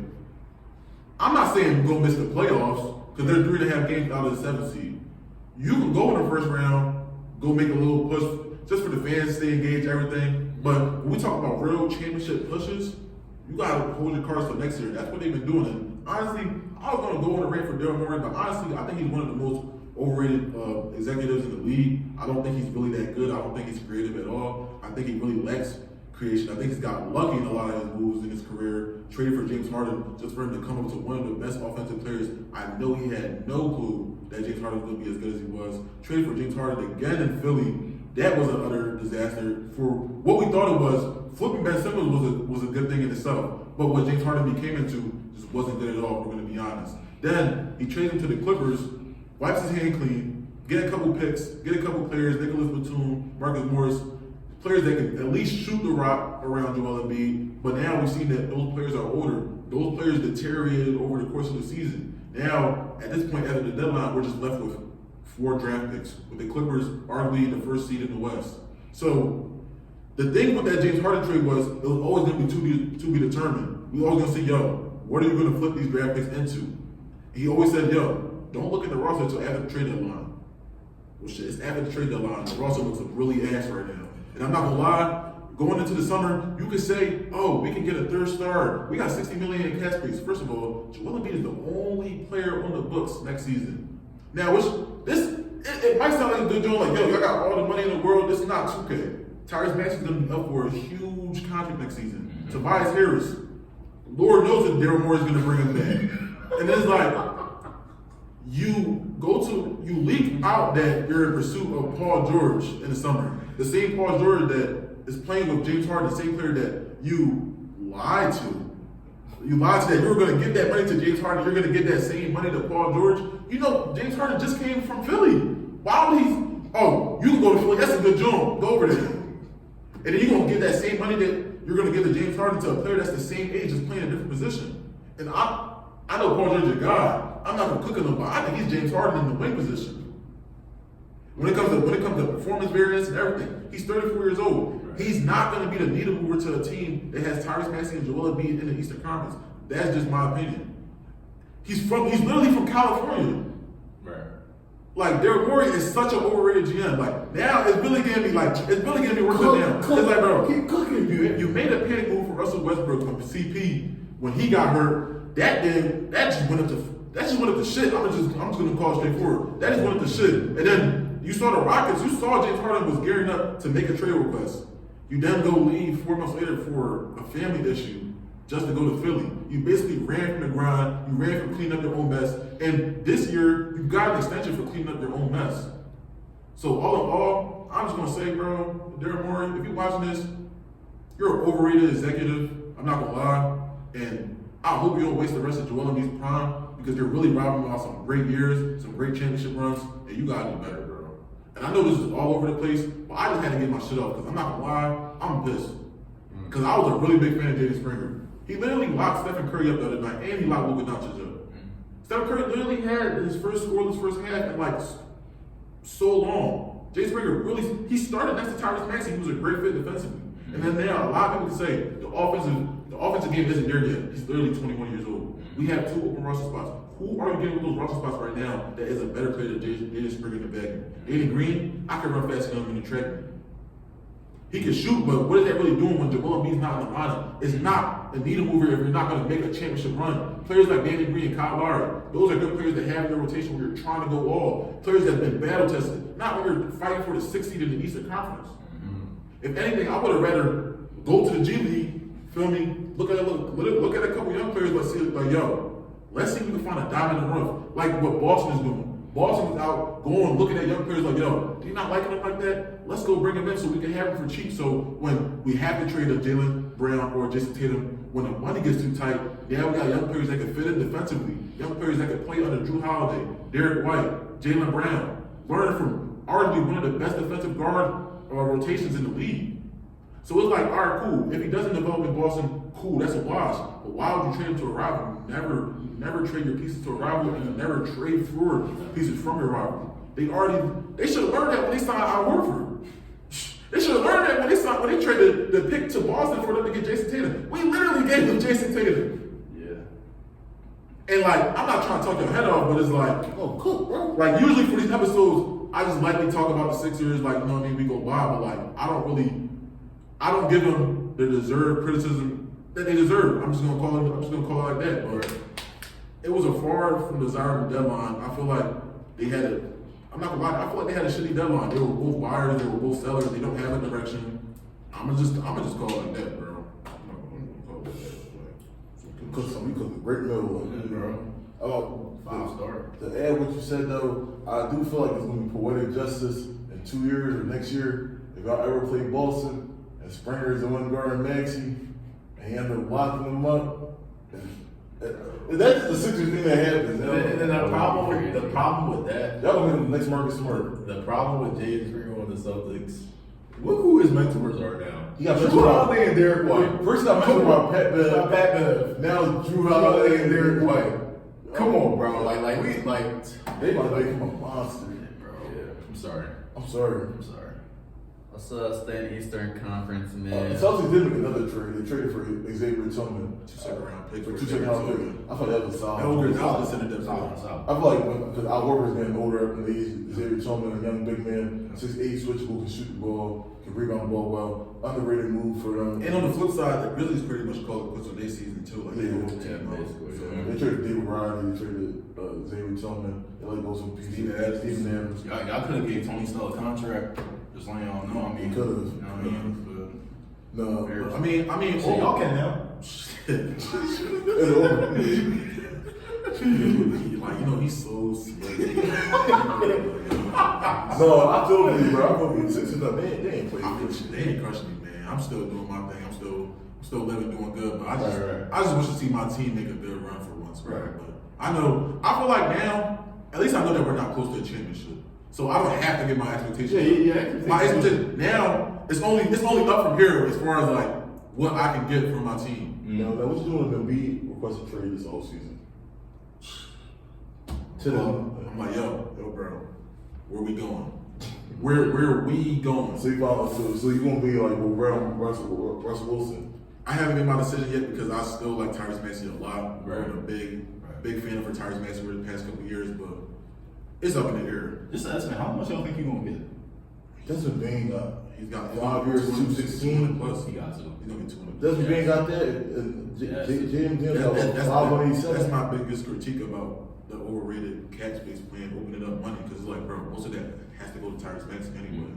Yeah. But that's neither here nor there. And knowing Darren Moore, he gonna get it to buy his bag. We're not gonna talk about that. But overall, quiet trade deadline. Yeah. Not much moving that we thought. I mean, most of the big moves happened. James Harden to the Clippers happened a few months ago. OG and Anunoby, Pascal Siakam, Terry Rozier. So that was overall. But yo, DeJounte didn't end up getting traded, which was kind of crazy. I'm not very gonna lie. crazy. That I'm happy the Lakers. I was more surprised he didn't get moved than more surprised that like a lot of stuff in the trade like that happened. If that makes sense. Like that was probably gonna be the headliner. He was probably the headlining player up until this point for the trade deadline because he was heating up.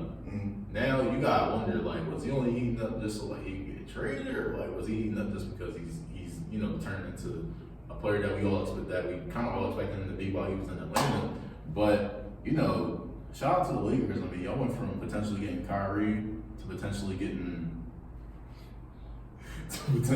DeJounte. Now I might potentially get Spencer Dinwiddie. You know what I mean? So, hey, man, you know, Spencer Dinwiddie, he's from Cali too. from Cali, you know what I'm saying? Shout out LA. No, good. But speaking of DeJounte Murray, his backcourt mate Trae Young been on a tear. They won on the West. They played a lot of West teams, and he went 3-1, beating the Warriors. Steph had 60. He survived that game. They beat the Lakers. They beat the Kings. Yep. Lost to the Clippers, but it was a close game. Very close game. It was 149-145. That was the high scoring game. But we gotta talk about the league not trying to get Trae Young his just due, bro. It's crazy. Yeah. Like originally, he was snubbed from the original final result from the. Which congratulations to Trae Young for becoming an All-Star. He's now made it as an injury replacement to Julius Randle and Joel Embiid, but the fact that it took that for him to get in there is Nasty. it's kind of crazy for me because like individually, Trae Young has been arguably, if not one of the most underrated guards in this conference and in the league, averaging 27 and 11 on great efficiency. And obviously, we're not going to talk about it, but a lot of people talk about Trae Young's defense, but Trae Young's defense hasn't been as bad as it is advertised over the past couple of years. But I'm glad he's in there now. Also, shout out Scotty Barnes, he got in there too. Yeah, That extra spot. But how do you feel about Trae Young? Is he the most underrated guard in the league? I think he is. I feel like it's marketing. Do you think the stigma around a player like of this play style gets a lot of like criticism? Like I just more like a ball dominant small guard that his stigma is that he's not the greatest on defense. There's those type of guards. Do you think like he gets a lot of flack for his play I feel style? like he gets a lot of flack for probably his height. You know what I mean? We in an era where we got a lot of big guards now. Most majority of the guards are like 6'4" and up. Where Trae Young is like what 6 foot, 6'1" at best. You know what I mean? But he's still putting up 30 and 11. I'm not really sure about his field goal percentage anymore. I don't really know if he's like as efficient as he, you know. It's down. It's down, but like at the same time, he is carrying more of a responsible role. You know what I mean? And look, we went from watching him in high school to seeing him now, you know, becoming one of the, if not one of the most disrespected guards in the league. You know what I'm saying? So I feel like he definitely I don't know if he should have started, but he definitely should have got that nod originally. I think two guards that he's better than in the East is Darius Garland and Damian Lillard this season. Right. And you can argue Dame, like, we already had a whole talk about Dame, you know what I mean? We already know how he's plays off playing downhill. But I feel like it's also the market too, like, and you would think that like with all the culture that surrounds Atlanta, there would be a pretty big market. But you know what I'm saying? Atlanta Like, don't care about basketball, bro. yeah, bro. Like, Atlanta care about everything but basketball. It's like if you're in Atlanta, the last thing you do is go to a Hawks game. You going to visit these parties, HBCUs, seeing these rappers, like, you know what I'm Yeah, saying? so- So, just to touch on Trae Young, I personally don't think he's underrated. I think He's overrated. he's about where he should be. He's Really? not a top 5 guard, but he's in that top 10. I feel like that's where he is. I don't think he's better than some of the dudes y'all name, but I also don't think he's bad. Like, I don't know. Thing with him is, to me, can he be the best player on a championship contender? I'm not really sure. Maybe he needs someone that is better than him, where he needs to team up with a current or like a known star. DeJounte Murray, he's not a star. Like, he's not number 2. Yeah, like, no, he could be a number 2 or 3, but like he's not one of those guys where I think he's huge impact maker. And that's just me. Would you like Trae Young? So the Lakers said the reason why they didn't make the trade this deadline because they're going after guards like Donovan Mitchell and Trae Young. Would you like Trae Young in LA? You know, Bron's getting up there in age. I like Mitchell more. I like Mitchell. But I don't think Mitchell should question a trade though. No, but I said a trade. I feel like Hypothetically, I feel like that LA boost will give him like that's when a lot of people great media push. great media Same way push. they do the Austin Reeves. Yeah, literally. I feel like him and AD, Trae Young, AD pick and roll. Like for someone to carry AD on the back end of his career, got a nice little point guard. You can't really double team Trae Young because he dump down to AD. I don't know. I mean, it would definitely be a good ad, but then again, we don't even know if LeBron going to be in LA for beyond the season. But I mean, even regardless if Anthony Davis going to stay there, Yeah, I'm Trae Young and AD duo would definitely. And AD could cover a lot of Trae I Young. would actually love that. AD gets double team, pass out to Trae Young, and pass out to anyone. We never seen Trae Young play with like crazy Yeah, teammates. this is crazy. This big man, John I'm not Collins. even talking about teammates. His best teammate was DeJounte Murray. Respect to Murray, but like the Dallas gave Luka and Kyrie. Yeah. So like, I don't know. Him playing with AD, that'd be crazy. I signed up for that. But I mean, speaking about the Lakers, I mean, well, Western Conference in general, the top of the Western Conference is heating up, bro. It's a dog The race for the number 1 seed is crazy, right? It's one game. And as Clipper fans, y'all in the mix. How y'all feeling about that? I'm confident against anybody. Lakers against anybody. I'm not scared of nobody. I'm not scared of nobody. I'm not scared. I'm gonna smoke with Like, everybody. how you feeling? Is any team Honestly, I don't really see a team other than the Nuggets that beats us more than 4 times in the playoffs. I'm not even gonna hold you. Like it's just we got Minnesota. Minnesota is a very good team, but they also kind of lack that experience. If I do say so myself, like they don't really I have. feel like two more. Rudy Gobert's gonna get outplayed. I'm not gonna lie. Not I'll play. He might even get Yeah, he's gonna get played off the court. Like I feel like Ty Lue, he's the Rudy Gobert whisperer. Like, Right. he found the cheat code of how to outplay Rudy Gobert out of the series. Right. We got Denver. We always have a problem with Denver. Denver literally just came off with a championship. That's the only team I really expected. See, Denver, I feel like You know what I mean? Clippers, you have to take that personal. Okay, OKC, no experience. They have no experience. I don't even but this is before we even started heating. The Clippers started heating up. A lot of people thought OKC was this like conference finals type of team, and then they were saying that like Clippers ain't gonna go nowhere because of injuries. So you're telling me you're gonna trust a team where majority of the players never even made it to a first round over? You got what 3 top 75 players. You got people that's been to the conference final. All 4 of them have been to a conference finals at least 2 times. You know what I'm saying? You're going to trust a young team like that over a team that's had experience in playoffs. Granted, they all have blunders, but who doesn't? Who doesn't have a playoff blunder? You know what I mean? Like, I just didn't really like that narrative. You know what I mean? So, And with OKC, I just feel like their biggest problem is if Chet gets into foul trouble, their pain is sweet. Like, so and that's why I thought they were going to address in the deadline. yeah. I don't think Gordon Hayward helps your backup center position. Chet goes down. Jalen Williams, who's 6'8", the bigger Jalen Williams is like, who y'all center now? Like I said, I like this against everybody. You know what I mean? Sure. Clip bang or don't bang, they come wrong with No, you. right. But we're gonna roll into some different mid-season awards, bro. Yeah. Season coming along, we already passed the halfway mark. About to be All-Star break. It's starting. The narrative around each award is starting to materialize itself. Yeah. So what I wanted to do, we're gonna go around the table. We're gonna discuss a couple of players that we think are in the running for certain awards, and we'll go from there. So, Rashad, I want to start from Kev, True. I want to run real quick. Let's start with Rookie of the Year. Do we want to go who we think is our leader or who we think is in the right? If the season ended today, who would you give If it? the season ends today, Season ended today, I would go Victor Wembanyama for Rookie of the Year. I think he's taking the lead away from Chet. Just for the simple fact that he's doing this with certain minute restrictions throughout the year. He's starting to find a home. He's starting to figure out his way in the league. You know, maybe in the first 30 games, even though he played pretty well. Now he's starting to say, okay, now I can do this more. Okay, now I can be at the rim more. It's an easy bucket. His counting numbers are becoming really good.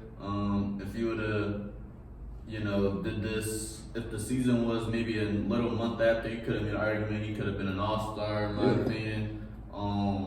Defensive Player of the Year candidate. Defensive Player of the Year candidate, so he will be my Rookie of the Year. Okay. Yeah. Our Rookie of the Year will be Chet Holmgren. Okay.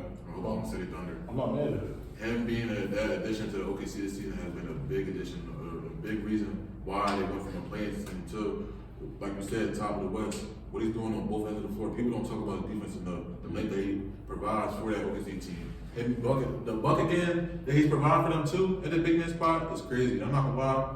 Wemby is for sure doing this thing in San Antonio too, but I prioritize winning. Not saying he's not a winning player, but what Chet's doing for the Thunder is helping them win games. Arguably some nights playing better than a player that we're gonna go to later that might be in MVP talks. So I would go Chet. He's leading the way for me. So that would be my pick of the season today. I'm gonna go with Wemby, just based off the fact of like what he's already doing. Like, you know what I mean? Like defensively, he's a monster. Like the fact that he's averaging a block and a steal is crazy. I'm not even gonna lie. Not only that, he's I'm not gonna say he's dominating the offensive game, but he's a very good offensive player, mind you. His teammates barely even look at him. His teammates barely look at him. You have to wait till Trey Jones get in the game for him to really get an offensive impact in the game. I'm not even gonna lie. You got Vassell, who's a scorer at best. He's not passing. He's not really gonna pass you the ball like that. Jeremy Sohan, I don't really think I need to talk about him enough. You know what I mean? Like he's not even getting the ball like that. And he's still putting up what, like around 18, like 20. You know what I mean? And he's not. Now imagine if Trey Jones starts, or imagine at the deadline if they would have got a point guard that was willing to pass, that was willing to give them the ball, that's willing to make that necessary playmaking leap to let me get that leap. Might be having some different talks, but yeah, I got him for good here for sure.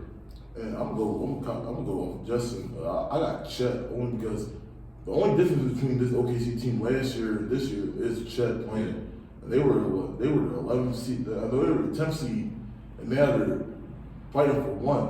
And his impact, like I said, the minute he goes down, OKC is like not even scary to me at all. Right. He's that defensive anchor in his first technical NBA year, so I gotta give it to him. I like Wemby a lot, but like I don't know, Pop been giving him the low management treatment. I'm not liking it. I feel like you only 19 years old to play that man. Right. Pop telling him you can't play back to back. It's like, bro, it's only your first year, bro. I mean, yeah, it's an interesting situation. I wouldn't be mad if Chet gets that at all. But let's move into the 6th man of the year. For me personally, I have Tim Hardaway. I don't think there's too many other people in the running this year in general. Maybe Malik Monk, but I'm gonna go Tim Hardaway. I'm gonna go with Brody, Russell Westbrook. I feel like him embracing the role of coming off the bench, starting the season as a starter, and him taking the 6-man role and making the most of it on a Clipper team that's arguably the best team in the West. He's been making a real impact off that bench, so I'll definitely give it to Russell Westbrook. I'm gonna give it to Norman Powell. And the reason I like Norman Powell is because Westbrook is on the same team, but Westbrook sometimes will close games. You can trust Norman Powell to close out a game for the Clippers. I'm not even gonna lie. He brings that offensive firepower. You can call him a foul merchant. I think being a foul merchant is a skill. I'm not gonna lie. Being able to foul big is a really impressive skill. There will be times where the Clippers can go in the drought. Norman Powell can pick it up with a 3 or a good foul to keep the Clippers in the game. I trust Norman Powell with a lot of stuff when it comes to the Clippers, especially closing fourth quarters. I think closing the fourth quarter, I'm not gonna say it's a huge difference when it comes to being a 6-man, but like if you're a 6-man of the year, they're gonna trust you to close out a game. So I got Norman on that, sure. I'm gonna go with Justin. I'm going to Brody. I feel like Russell Westbrook really embracing that role. The stats are not gonna wow you, but if you watch Clipper games, there's so many times where the Clippers start up. Troy, you can attest to this. They start off very slow. The Clippers will start off a game down 15-0 against the Pistons, for example. And Russ will come out in the game, 2 buckets of steal and assists, and now we have a game. They played Brooklyn the other day, and they were in small ball with Russ at the center guard, Nick Claxton. He had 2 blocks from Nick Claxton. He picking up the pace, making Kawhi and PG run. I feel like anytime the Clippers had that slow start and we don't got it, Russ is that spark. He's that instant. He's that instant, like, almost diet triple-double. Right. He's not gonna give you a triple-double like that anymore, but he'll give you 7-5-5. Right. Do I like all the decisions he do? No, but defensively, we didn't talk about him being the top 5 defensive guard this season. He's been taking on that challenge. Opponents are shooting more than 40% against him, so that's mine. Okay, now we're gonna go straight into Defensive Player of the Year. I have Rudy Gobert. I think OG would have had a case if he wasn't gonna miss some time. That's also want to shout out Wemby and AD and Chet for that matter. I think those 5 are probably gonna be the top 5 candidates. If we're gonna go Coach of the Year, I'll start this one off. Okay. I'm gonna give my Coach of the Year award to Mark Daigneault of the Oklahoma City Thunder. I feel like what he's done with that group, changing that whole nucleus around to being a young team in a rebuild to now being a serious team that can make a real push in the postseason. He's really changed that group a lot, and he's really empowered most of their young players. Shea Gilgeous-Alexander, J-Dub, Chet Holmgren, Isaiah Joe. You know, I feel that one the most. But I think former Sixer, Sixers out there on more. And still, rookie Casey Wallace and Josh Giddey, they all been hooping like as a unit. And I'm not gonna lie, like what he's been doing, he stayed down with that team when they were rookies and they all coming out the draft. Now they like most of them in their second, third, fourth year, they coming out to be real players. They really haven't missed on many picks too. So I'll give him the coach of the year now. I'll go Chris Finch. For the Timberwolves. Yeah, I'm just gonna go with him because obviously we all clowned the Rudy Gobert trade just a year ago. We thought it was ridiculous, and if you look at them now, they're fighting for the 1 seed, as we keep saying, with a few other teams. I don't know if we could have imagined them being this good. I don't know if anyone had them as a top 3 seed. So that's what I'm gonna go with. I'm not gonna lie, I go back to that preseason episode all the time. We're gonna have to really pull that back. Yeah, Because the bro. way you talking, it sound like Bro, I had y'all didn't know y'all didn't have Timberwolves. I'm I'm going Mark Dagnall for similar things with Justin saying, but the poise that the OKC Thunder shows in the fourth quarter, they're the second youngest team in the league, which is ridiculous when we really think about it. They're fighting for the 1 seed. So this core they can keep together is going to be like raising hell in the West for the next 5 to 10 years. Like Mark Dagnall they had J-Dub's only a second-year player, and we're talking about him being already like a great number 3 piece. Like we usually see the second year of sophomore slumps. He got way better. way better. I call him little baby Paul George, where he can create a shot off the dribble, he can shoot. He's really crazy, and like I said, in the fourth quarters against teams like Boston, the Nuggets, the Lakers, they look like the most poised team, like they've been here before. And they get the stops, they get the right shot, and I'll give it to him. I give it to Chris Finch. I really like what Bro said. We all laughed at the Rudy Gobert trade. 5 first-round picks was kind of ridiculous. I'm not gonna lie, but they made do with a lot of the stuff that they had, like with the bench, right? We all say Minnesota's when they have a good bench, they're still winning games. You see the fact that Anthony Edwards is given a true point guard, and Mike Conley. Look how his game has increased. You look at Cat. A lot of people don't even look at Cat when we're talking about good big men in the league. And Cat's putting up like what, 22 a game, maybe 20 a game. Rudy Gobert, defensive monster. We all knew this though. We all knew how good defensively Rudy Gobert was. But he's really making an impact this year just because he also has some years on the mind. They were 8 seed, they're 1 seed currently right now. Also, you can even tell the culture shift, bro. Yeah. The culture has changed in Minnesota, bro. I feel like the only reason why I didn't give it to Chris Finch because the Timberwolves had some bad losses. It's kind of like losing to the Hornets when Cat got 60 was bad. Losing to the Spurs is kind of like, I mean, you get like little losses like that is why. Every team has a bad loss. You know what I Yeah, mean? that's true, but there's certain losses where I'm like, we should. Yeah. For sure. Yeah. Okay, if we're gonna move on to the most improved player, I had a few candidates. For me personally, I don't think Maxey would be my most improved because I knew how good he could be if just given an opportunity. He showed plenty of flashes last year with Harden that I know he could average 25. I legitimately thought that, but I'm gonna go Kobe White, but second, and someone who's coming on is Jonathan Kuminga. I feel like if he gets more tick throughout the year and for the rest of the year, I feel like he could become a permanent starter and someone who can win this award. Actually, as they've been kind of catch on the Warriors or find their groove a little bit, he's been one of the main participants. He's averaging like 15 over the last however many games, obviously playing great defense, so I just want to shout him out. But I think Kobe White, if it ended today, he would be my most improved. That's not bad. I'll say the same thing. Yeah, I think Kobe Kobe White. But the player I would put in there is Jalen Williams. For your second year to go from 13 to 18 on crazy efficiency, Make a team way better too. bro. On your second year, he was just a second player like 2 years ago. Yeah. So I'd honestly give it to Alfred Sengun of the Houston Rockets, and the reason I say that is because last year when we were looking at saying, a lot of people were really kind of more focused on Jalen Green and the Kevin Porter Jr. project or whatever. That flopped, and as soon as Steven Silas got out and Emmy Udoka came in, you looking at low-key baby Joker a little bit. I'm not even gonna lie. Sengun has shown flashes of being an elite playmaker. He's an elite rebounder. He can definitely score with the best when it comes to the big man. I like Sengun. he's only 26 years old. He's only He's 26. really young. Let's move into the MVP debate, man. I have actually a two-way tie right now of the season ender right now. I would go with SGA and Jokic, I feel like those two are top performers in this league. SGA averaging 31, 6 and 5 is still somehow being underappreciated. We talk about Chet a lot, but we're not gonna mention this dude's probably most likely gonna make his first team All NBA for the second year in a row. What he's doing, man, is just nothing short of amazing, and I think we should shout him out a little more in this discussion. Jokic, I don't gotta go. We don't gotta go too much. We really don't.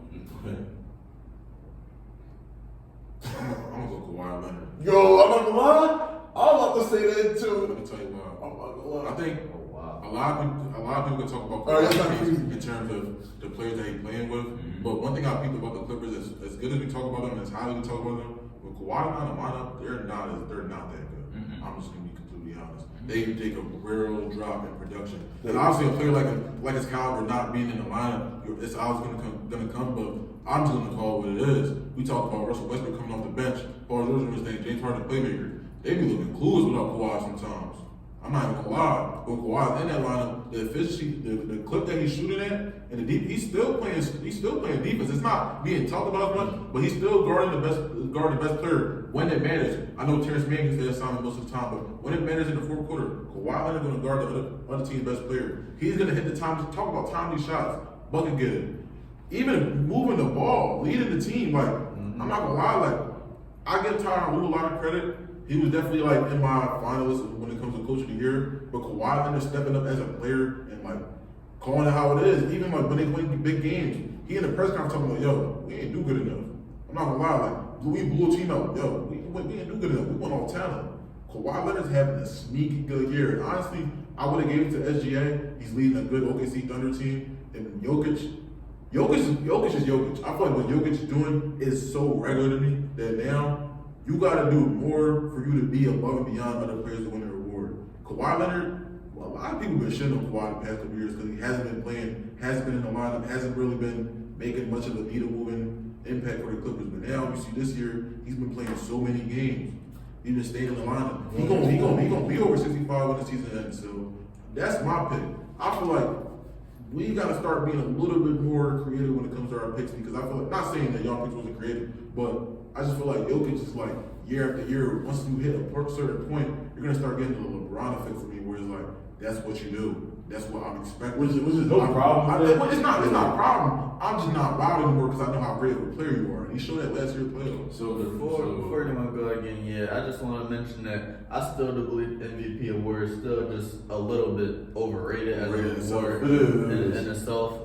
Because for a player like Jokic and LeBron and KD, you could literally give this award to them every year. Like you can make a case for them every year. What is the voter fatigue, the politics, the things of that nature. So that's what I would say. And definitely we should shout out Kawhi Leonard. I've always been a pretty big Kawhi fan. I always would say that he's still a top 7 player through all his injuries. And people call me crazy, but it's glad to see that people are seeing that he only missed 4 games this season, that he's still that guy and he's still really good.